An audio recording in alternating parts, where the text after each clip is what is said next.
Hello friends, welcome back. Today we would be learning a very important topic, that is how to take snapshots using Selenium. So without wasting any time, we'll start doing that.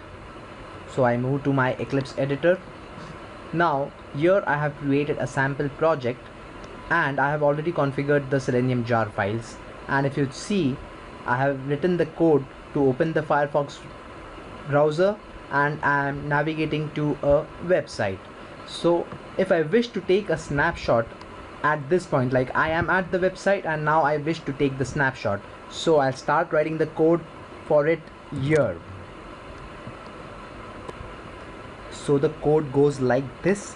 We would use this interface called takes screenshot to take the screenshots. So this is an interface. I'll create an object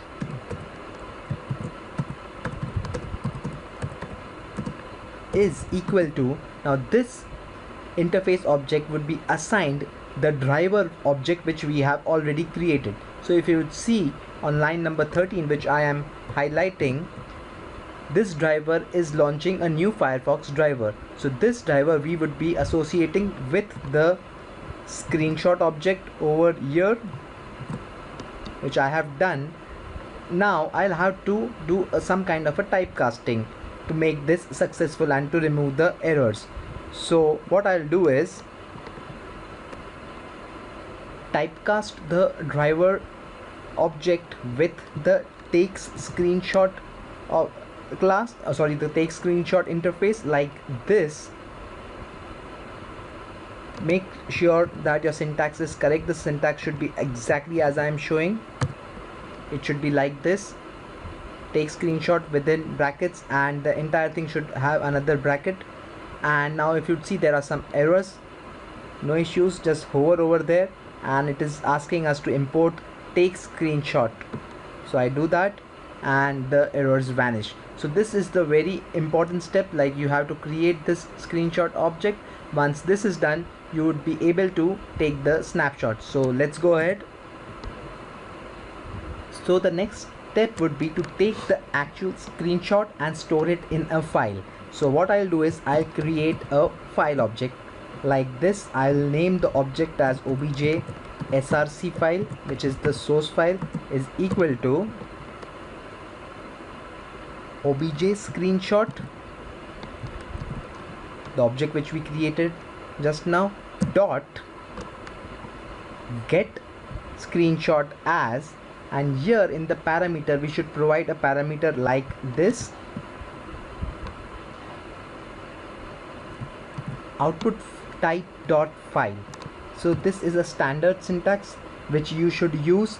So I'm creating a file object, I'm assigning any object name, and I'm making use of the screenshot object which we created in the earlier step, and using its method get screenshot as, and passing the parameter output dot file. So like the screenshot which it would capture would be stored in this object. So if you see, like there are some errors popping up, just hover over there and import file. So import java.io.file has been imported on line number 1, and on the right hand side once again hover to the output type and import output type.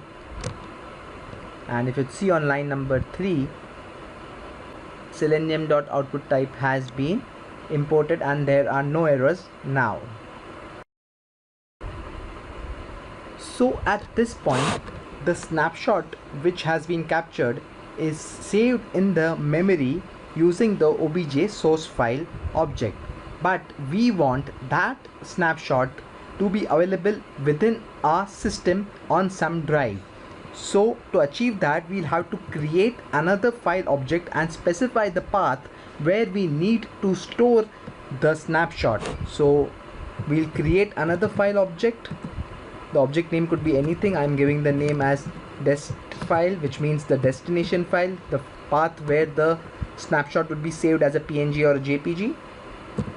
So file obj dest file is equal to new file, and within parentheses I would provide the path where I want the snapshots to be saved. This path could be anything on your system. I am using the path as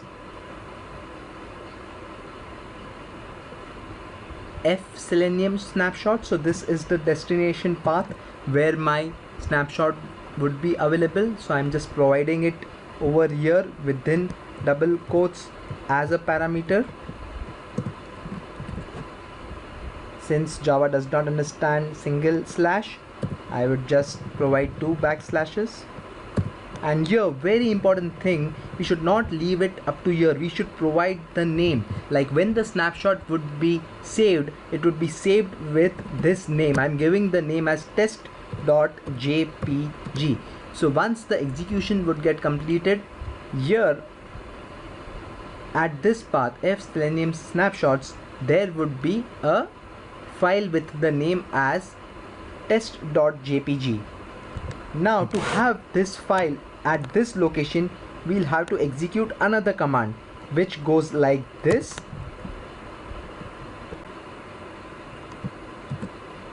Fileutils.copy file, and the parameters are the source file and the destination file. The source file is the snapshot which is stored in the memory, and the destination object is the actual location where the file would be available post execution. Now if you would carefully observe, fileutils.copy file is throwing an error. So do not worry, like if this error comes up, then you'll have to perform few steps. The steps are very simple. Like what we do is, like, we configure the Selenium jar files in the Java project. Similarly, for making this fileutils command work, we'll have to download and configure few jar files. Steps are absolutely same as we configure the Selenium jar files on the Java project. Similarly, we have to configure the jar files to make this fileutils.copy file function work. So let's go ahead and do the configuration. So first of all, you'll have to download few jar files from this website, commons.apache.org proper commons-io/download_io.cgi. So this website looks like this.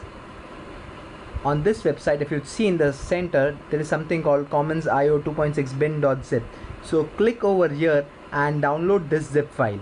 So I'm not clicking because I have already downloaded this zip file. Once you will do that, you will have this zip file in your local folder as I have it over here. So this is the zip file which I have downloaded. You have to just extract the files within this zip, and once you do that, you will have the files like this. Like within this commons-io 2.6 folders, you will have these jar files available. Next step would be to just configure these jar files in your Java project. So my jar files are stored at this location. I'll just copy this location path, F Selenium commons folder. This folder path I'm just copying because I will need this path to configure it in my Java project. So once again, I move to the Eclipse editor. Here on my project test_screenshots, I do a right click, I go to build path, configure build path, I go to the libraries tab, select the option add external jars. Here in the file name, I provide the path where my jar files are located, click on open, and here I see the commons-io which we have downloaded. So select all these commons jar files, 1 2 3 4 5 jar files. I selected using the shift button, and I click on open, then I click on apply, and finally OK. So once this is done, now these jar files are available as reference libraries within our project. You could see at the bottom, these commons-io 2.6 jar files have been configured within our project. Similarly, how we configure the Selenium jar files, I have done the configuration. Now I hover to this file utils, and if I see, now I get the option import file utils. Once I do that, at line number 3, org.apache.commons.io file utils has been imported, and if you see, now the error has changed. If I just hover over here, now it is asking me to throw something. So if I select the first option, throws declaration, then it throws this IO exception and the errors vanish. So we are good up till here. Now let's execute the script and check whether the snapshot is getting correctly taken. So to execute the script, I click this green button on the top. We are expecting the screenshot to be saved at this location, which is empty right now. Let's see what happens post execution. So I click this green button over here and the execution has started. So the browser has been launched. The site has opened up. So these were the only steps. If you see the code, I had just navigated to this website. I'm not performing any option, and once this navigation has been done, I had written the code to take the snapshot. So if everything would have worked correctly, we would get the snapshot at this path. So if I see the file path here, you could see the file name which we had given test. This file is available over here, and if you see the snapshot, it is the snapshot of the website which we were navigating. So this piece of code has correctly taken the snapshot and stored it at the appropriate location.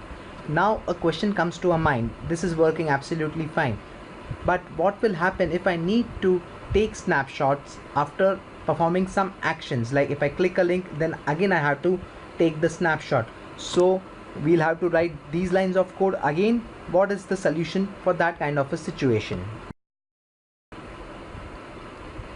So the solution is to write these lines of code which is doing the task of taking the snapshot in a function and call that function from any place. So what I'll do is I'll just cut these lines of code and create a new function. I'll give the name as public static void capture screenshots. Any function name. I'm creating my own function, so you could give any name of your choice. I have given the name as capture screenshots, the open curly brace, the close curly brace, and this within the body I would just paste the code which we are using to take the snapshots. Here we see an error. This is because we have this throws IO exception at the main function. Now we have moved this part of code in this capture screenshot function, so we'll have to write the throws declaration here. So I just click over here and it throws an IO exception and the errors have vanished. You must be having a question why I have written the static function. Now since I would be calling this capture screenshot from a static method, I have written these lines of codes within the static method. This is Java. Like if I wish to call this function directly without creating an object, I need a static function. So I'll call this function from this point. But very important point over here, if you see line number 33, I'm just highlighting here, we have hard coded the name as test.jpg. What will happen is if I'm calling this function multiple times, this function would be taking the screenshots, but at this location it would be overriding this snapshot which was already taken. Like if I'm calling this function for 3 times, then I would be expecting 3 snapshots over here. But if I'm not changing the file name, then this test.jpg would get overwritten and we'll have only 1 snapshot which would be incorrect. So to avoid that, what I'll do, I will create a parameter here within this capture screenshots method. So I'll take a string and give it name as file name, and I'll use this file name variable here. So be careful with the syntax. So I'm just removing the hard-coded file name. So my double quote ends here. I do a plus sign over here. Then my file name comes. Again a plus sign, double quotes, and within double quotes the extension which is .jpg. G. So now when I am calling this function capture screenshots, I should provide the file name within the call itself. So if I intend to call this function capture screenshots from this point, from line number 22, I would do as capture screenshots within brackets. I would provide the parameter, that is the file name. So this, since at this point we are at the home page, I am giving the name of the file as home page. So at this point this function would be called, and a file called homepage.jpg would be created over here at this file location. So this was the first snapshot. Now if I wish to take another snapshot after clicking this register link, so I'll write the code for this here. The code is very simple. What I will do, I'll use the driver object again. Driver dot find element by dot link text. The text of the link in our case is register.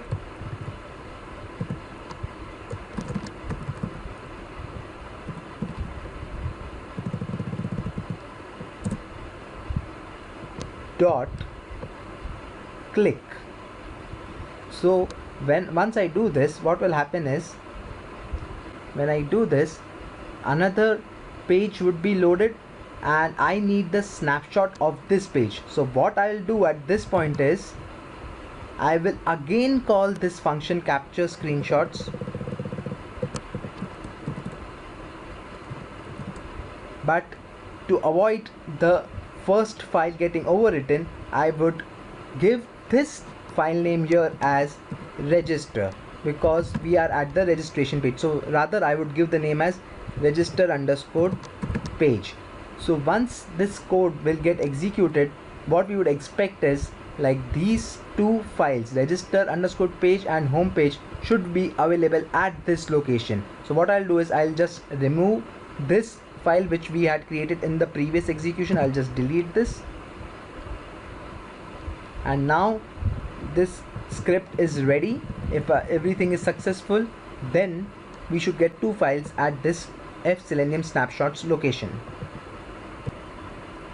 So let's execute this script. I am clicking this green button at the top to get the execution started. So execution has started. The browser has launched. The website is at the home page. So the first snapshot should be taken. Now it is at the register page. Now it should take the snapshot of the second page. So this is the end of our script. So let's check whether the snapshots were correctly taken. So I go to the same location, and if you'd see, there are two image files over here. The first one is the home page. This was the first snapshot which the script has taken, and this is the register page, which was the second snapshot which the script has taken, which means this entire code which we have written right now is working absolutely fine, and we are able to capture the snapshots. So this is the code for the snapshot. I would be uploading the same on my GitHub link, which I would be including in the video text, so you could refer to this code and create your own script and try to take the snapshots. I hope you found this tutorial helpful. I would see you in my next tutorial. Thanks for joining.